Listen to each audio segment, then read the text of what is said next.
Hello, and first of all, apologize for the bad camera quality. It's just a lot of effort to set up the good camera, so I'm just using the webcam. Hope you'll forgive me. Um, yeah, in this one, I've heard a true fact that 80% of shots are just better if you add an airplane into them. So I had to do that recently for a short film, and I'm going to show you what I did. It's very easy. Very, very easy, this one. So let's do it. Be quick. I'm just going to set this to correct screen, and I'm going to import my file. This one here. Drag that into a new composition, and here we go. This is the footage. Now, as you can see, this one's barely moving, so I'm not going to bother tracking it or anything like that. If you want to track your footage, you can always check out my previous tutorial, but I'm just going to use a still frame from here. So let me add on my LUT real quick. Okay, so this is the thing. I am going to cover something that I didn't cover in the previous tutorial. This is lens distortion mapping. There's only one way, as far as I can tell, to do it in After Effects, and yeah, so I'm just going to run through it quickly. This is using a plugin from Red Giant called Lens Distortion Mapping, and lens distortion mapping is important, especially a shot like this where the lens is really wide. We're getting a lot of barrel distortion on the edges, and especially if you're tracking your footage, that can really mess up your track. And second of all, if you're adding in VFX elements, you want them to be reacting to that distortion as well, as if they're actually there in the shot. So apologies if you're not interested in this step, please skip ahead in the video, but I'm just going to go over it really quickly. So with our footage selected, I'm just going to type in lens distortion. You can kind of do this dubiously with like mesh warp on an adjustment layer that's applied in another composition with your CG elements. It's okay, but it's not exact. So with the lens distortion plugin, it's literally as easy as you trace straight lines. So draw here, and draw here, draw here, draw here, draw here. Now it's telling me to consider switching to fisheye. This is not a fisheye lens, but honestly the plugin struggles with anything that's kind of not normal. So I'm going to switch over just to make it easier. And let's add some more lines. Hitting escape will start a new one. Let's add one horizontal line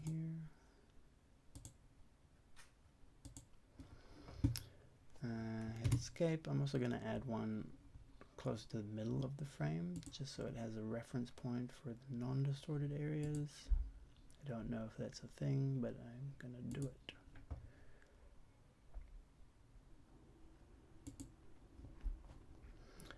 Hit escape there, and let's add one kind of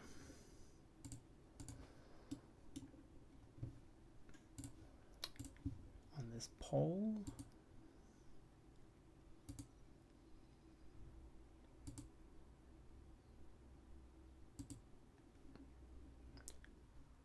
And yeah. Okay. Now it's as simple as hitting this button, Create Undistortion Pre-Comp. I'm going to do that. And you'll see here, we've got our footage, and we have this undistorted work composition layer. So if we click on that, you can see our undistorted footage. So this straight pole, and then we got like a slightly curved pole. So this is just fixing that distortion, and then when you add in your elements here, it's going to apply that distortion to them in your final render. Easy. So we're going to work on this layer with our CG elements, because it's also going to make it easier to line our camera and everything like that. So let's export this frame. Save it as a JPEG.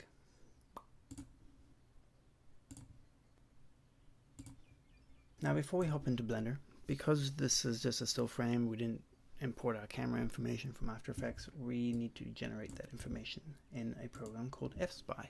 FSpy is free with the Pro Mode code, no Pro Mode code. So yeah, download FSpy. It also comes with a plugin to import your projects into Blender, so make sure you grab that as well. And then we can continue to work on this. So I'm gonna go to my footage and drag in my image. Turn dim image off so that we can see it and make it full screen. Now, I messed around with this a few times, and sometimes it feels like it doesn't make sense, but these are the settings that tend to work for me. So I set my Y vanishing point axis to Z, and I change my principal point to third vanishing point. And now kind of line up as you'd expect. If you hold shift, it gives you a zoomed in view, which is really useful. And I'm kind of just going to line up my axes here.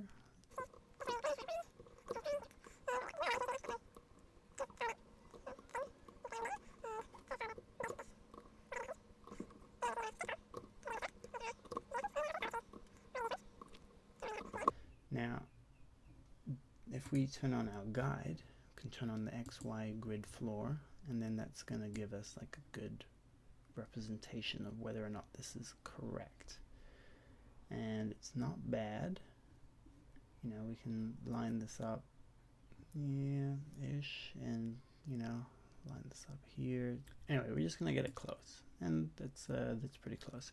So this is going to be our origin point in Blender, so I'm just going to position it next to our people here and simply save this file. You don't need to export it, you just save as whatever. And I'm going to, plane 2, okay, that's what it's called now. And now we can hop into Blender. So now we just need to, if you've installed that add-on the usual way, edit preferences, etc., etc., import, you'll have this FSpy option. I'm going to click that, navigate to the correct folder, and select our spy. And look at that, it's set up like our origin to be here. It's set up the correct focal length for the camera, everything, you know. So I'll just go here and I'll turn my background image. You probably already know this. I don't know why I'm going into so much detail about FSpy, but if you move this around, it's going to kind of like match the perspective of your shot. Anyway, that's enough about that. What I'm going to do now is I'm going to import a plane, append. Now, I downloaded this from somewhere on the internet, but it was a while ago, so I've forgotten. I'm sorry.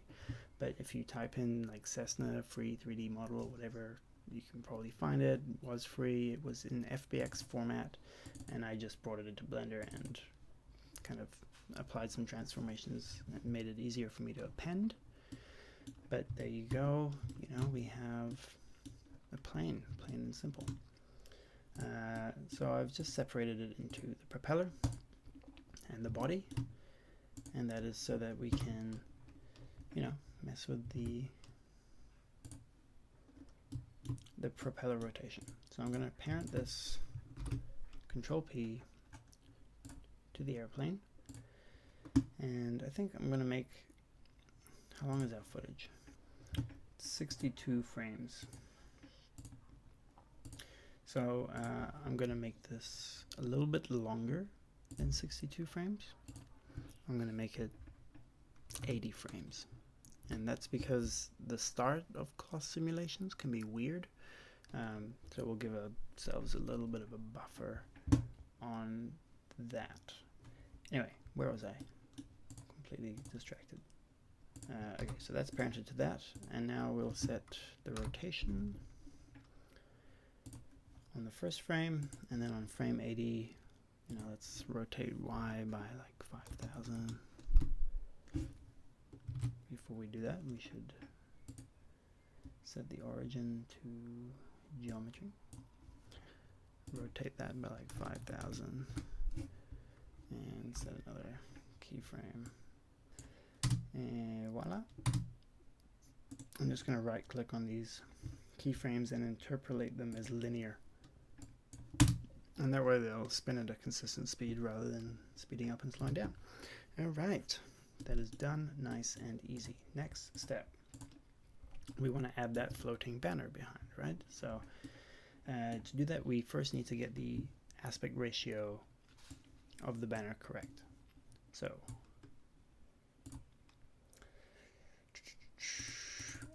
this is our banner. If we look at its properties, there we go. We can see that it is 1920 by 400. Grabbing this calculator app, if we go 1920 divided by 400, we get 4.8. And that just means that when we create a plane here, we need to make the y, we'll just times this by 4.8, and that will give us the correct aspect ratio. Now before I forget, I'm just going to go into the camera view, take this plane and scale it up to match our humans. And I'm not an expert on this, so I don't know exactly how big they are, but I'm just going to guess that it's like that size. And now I can move our plane over, rotate it, scale it, quite big, maybe like that. Let's go something like so. Apply that scale. Et voila, let's give it a texture. So real quick, I'll just do this whole setup thing, go to cycles, GPU, and let's add, you know, an environment texture so that we can see what's going on.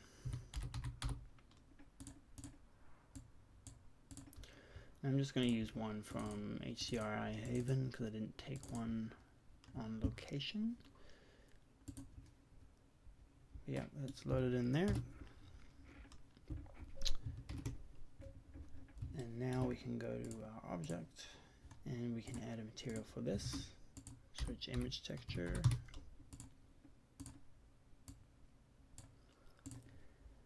And let's load in our banner. Perfect.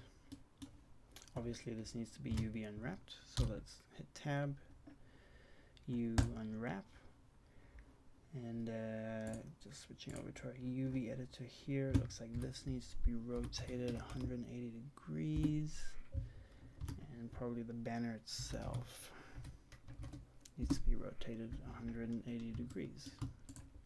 Okay, perfect. Now let's go back to layout. We're going to make this cloth sim, right? So we need to give it some geometry. So hitting Control R in edit mode, I'm going to even this out with squares, you know, cloth sims like even geometry. And then I'm going to right click and subdivide this. And I'm going to subdivide it by 10. And that's going to give us lots of nice even geometry. Can also parent this to our plane so that when we move that, you know, when we move the plane also moves. Deep wisdom. Okay, what are we doing here?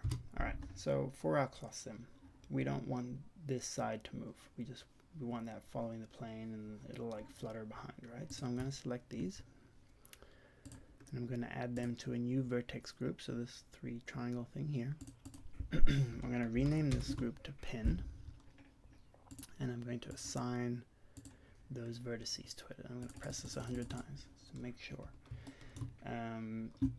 Okay, so that's good there. And now what we also want to do is if we hit F3 and type hook to new object, boom, that's going to create an empty here that these are attached to. So if I move this, it's going to move all of those, right?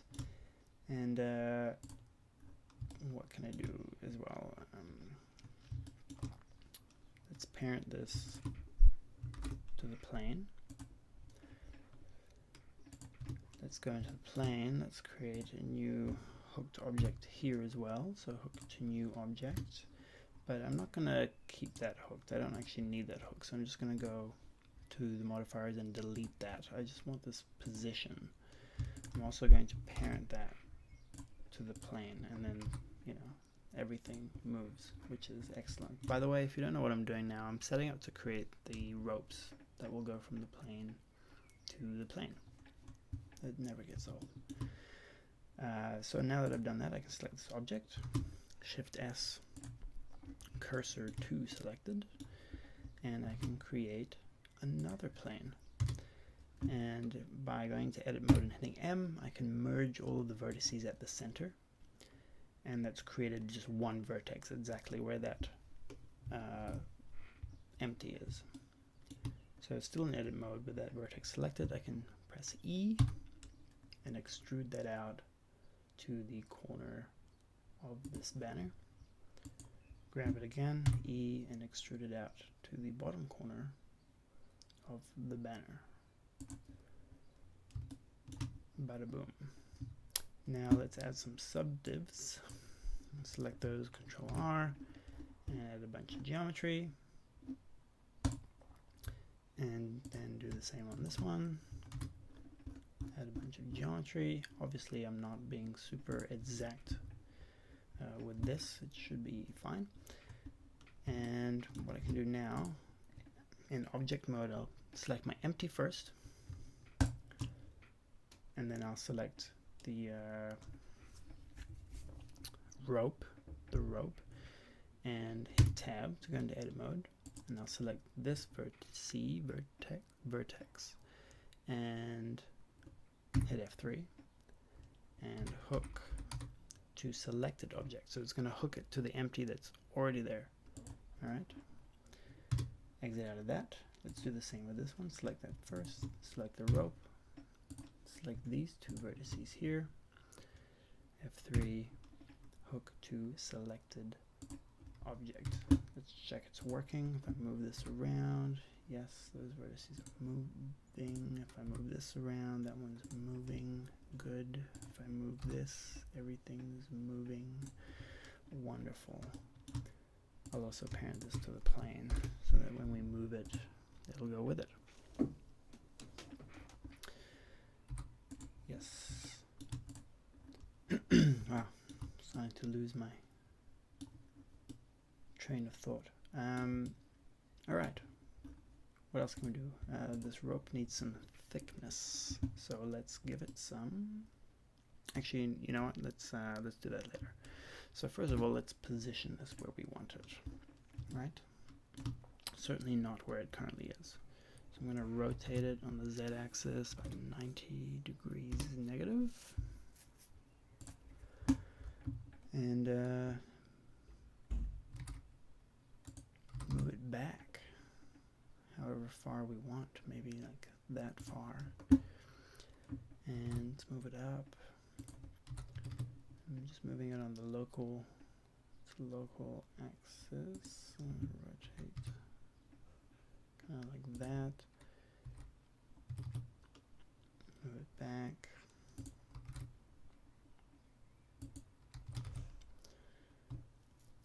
Move it to the side. Something like that. And let's, I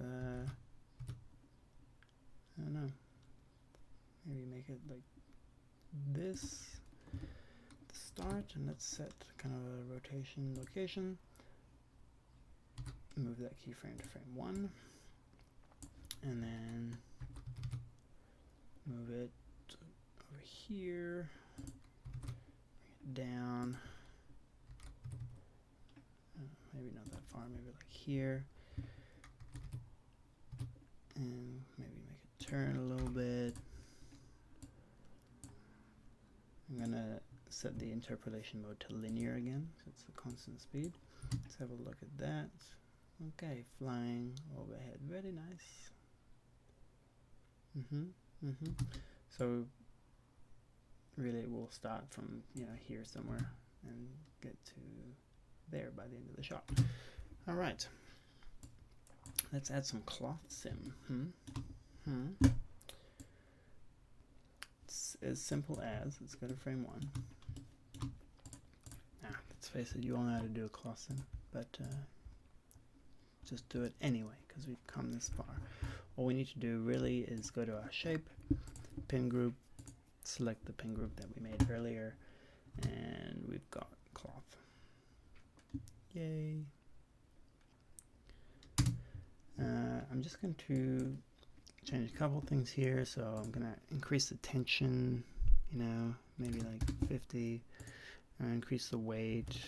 So this is going to make it like hang lower, obviously, because it's heavier, and this is going to stop it from stretching a little bit. You know, see that stretching there?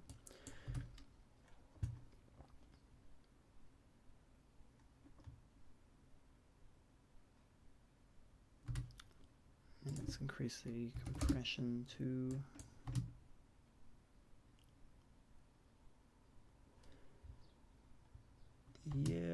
it's annoying me that it's kind of bunching up. That's what I mean about having that kind of like, you know, like by the time it gets to here, it's looking really good. But potentially if we go to our bake settings, shade the smooth, end at 80, but let's make it start at like -100, and then with the airplane,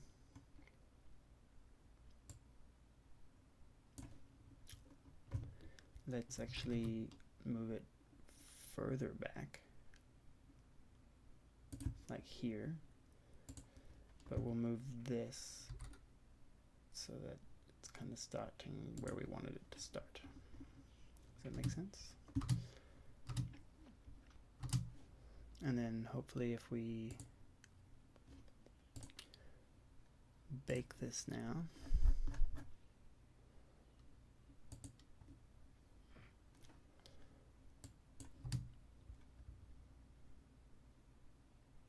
yeah, I'm sorry, I don't know what to tell you. It's just, you know, it's just always messing with this stuff. So I'm going to delete that bake. Bring this to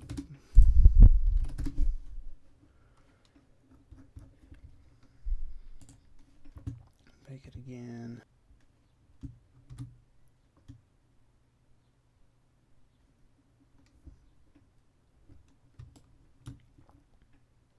Okay, you know, that's kind of like, that's alright. Get the idea. Maybe one thing that I can do is if I go to this plane position, let's add a force, a wind.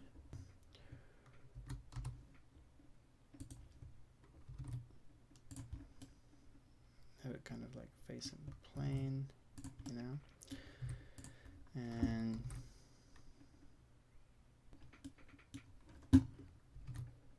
sort of facing that way, and increase the strength a bit. Let's delete this bake and bake it again. Let's kind of have a look. Okay, it's good enough. I mean, you keep messing with it until you're happy with what your results are, but for the sake of this, I think it's totally fine. And now let's do our rope. Select this, same thing, cloth, frame 1, and we'll set the pin group, set the end to 80, start to -100, set the pin group to pin. We didn't set a pin group. Okay.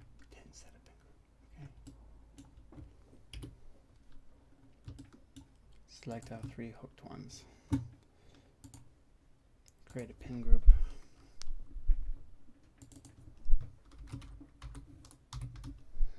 Assign those. Back to our cloth settings. Set a pin group. And it's working. What I'm going to do with this one is increase the tension to like, I don't know, 35, 35, oh, everything except 35. And let's bake it.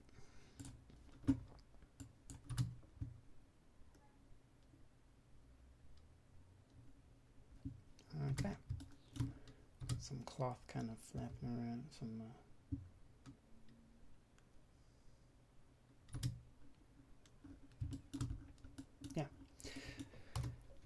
we need to add some thickness to this. So simple modifier, skin modifier. Control 2 to add a subdivision. You can see adding a subdivision here. You can go more if you want. Let's go 3. Now by hitting tab, selecting everything and pressing Control A, you can control the size of this. So something like that I think will do just fine. Let's hop into shading and just give this a material. You can get as detailed as you want. I'm literally just going to give it a somewhat of a rope colored material. What is rope? I don't know, like that maybe. Maybe I'll give it some sheen just for the lols. And this too. And yeah. Now we have rope. I think at this point we are pretty much ready to render. Let's turn on our motion blur for those propellers and take a look.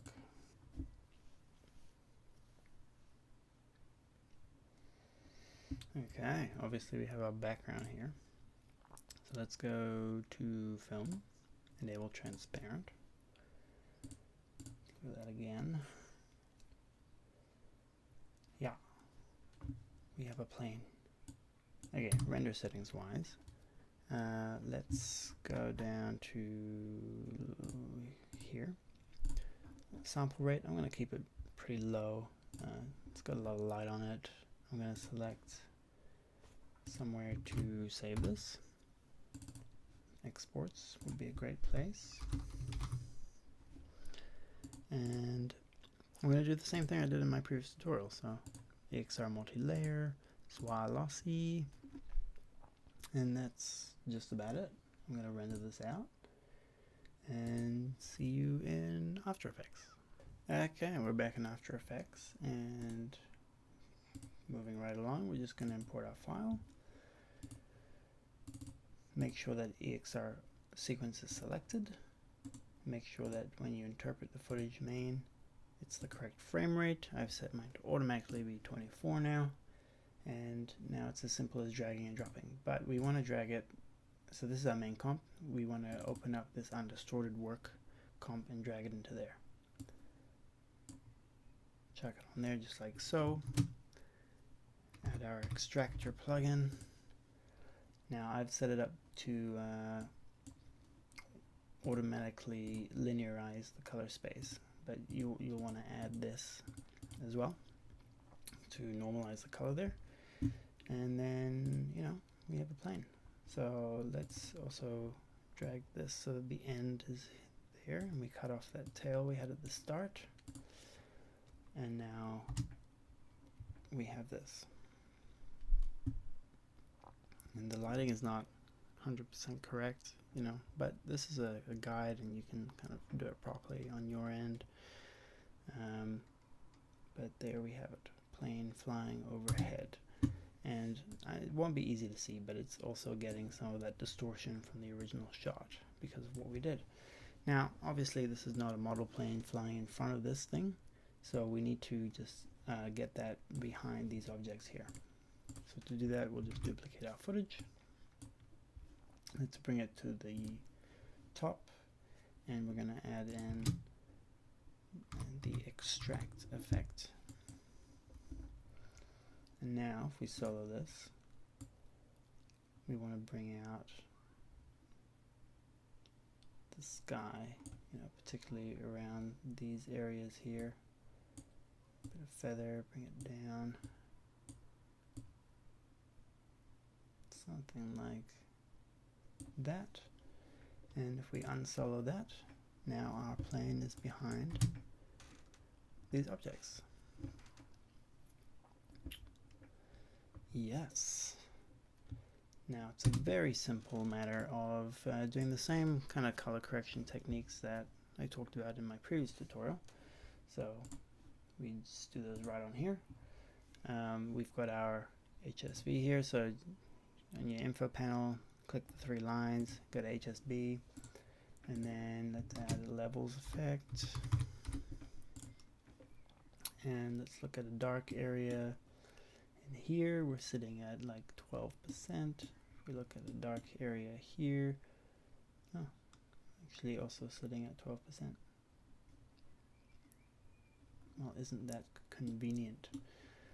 Let's see if we can find what's like a nice bright. We don't really have a specular highlight somewhere, so let's just use this sign, 72.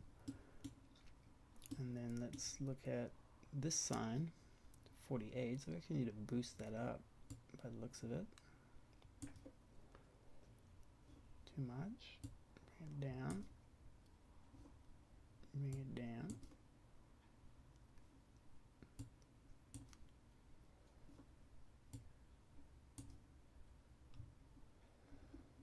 Kind of sitting around 48 there. And as usual, you know, do the camera by eye.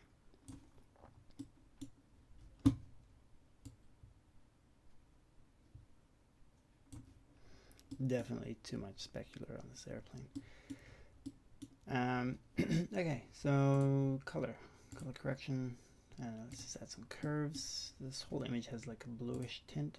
I'm just going to go to the blue here and nudge that up until it's matching.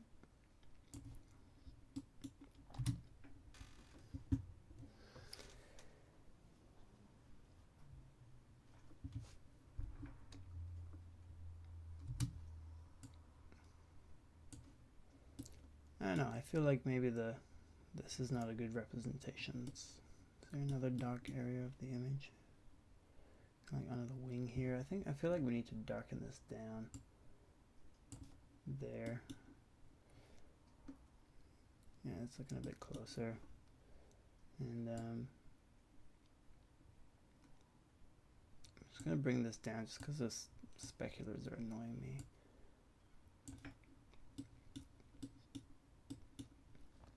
Something like that.